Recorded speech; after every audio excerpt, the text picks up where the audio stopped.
বিসমিল্লাহির রহমানির রহিম। আলহামদুলিল্লাহ।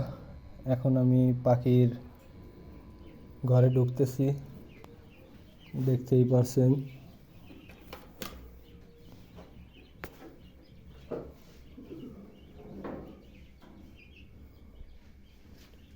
পাখিগুলারে খাবার দিতে হবে। খাবার শেষের পথে।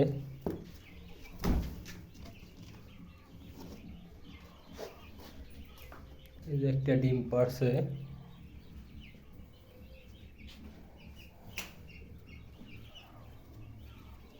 এই একটা, এখন বাজে 11টার উপরে। এটার ওই যে খাবার খালি হয়ে গেছে, খাবার চেঞ্জ করে দিতে হবে। মাশাআল্লাহ, পাখিগুলো সুস্থ সবল আছে। রাত্রে ডিম কম দেয়, সকালের দিকে ডিম প্রচুর পাওয়া যায়। এই যে দেখেন একটা,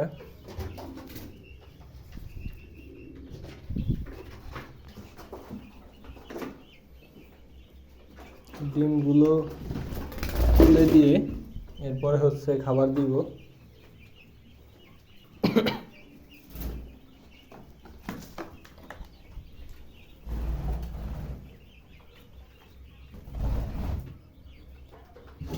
আমার এখানে আছে 120টা কোয়েল পাখি।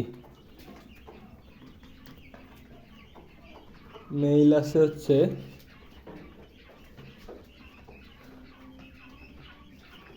114টার মতন, 7-8টার মতন আছে পুরুষ পাখি।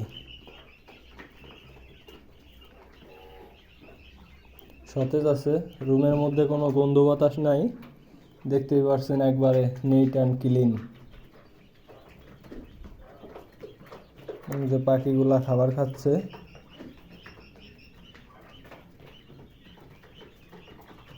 আর আপনাদের মাঝে একটা কথা বলতে চাই, যে সেটা যদি আপনারা যদি পাখি পালনে আগ্রহ হন, কখনো বড় পাখি কিনবেন না। যেমন আমি একটা ধরা খাইছি, আমি 200 পাখি নিছি, 25 দিন বয়সী, 48 টাকা পিস রাখছে। বলছে যে মেয়ে দেবে 90টার মতন, 10টার মতন, 190টার মতন মেয়ে দেবে, 10টার মতন পুরুষ পাখি হবে। এইখানে আমি যা দেখতে পারছি, বর্তমানে মেয়ের সংখ্যা আছে 114টার মতন, আর বাদ বাকি 186টাই, মানে 86 পিস পুরুষ পাখি দিছে। কখনো কোনো খামারি এরকম পাখি কারো কাছ থেকে আইনে পালন করে কখনো লাভ করতে পারবে না। এই পুরুষ পাখিতে খাবার খাবে, এগুলো তো ডিম দেবে না। এই কারণেই আপনাদের লস যাবে, আর কখনো লাভবান হতে পারবেন না। লস দিয়ে আপনাদের খামারটা বন্ধ করে দিতে হবে। আজকের ভিডিও এই পর্যন্ত। সবাই ভালো থাকবেন। আসসালামু আলাইকুম।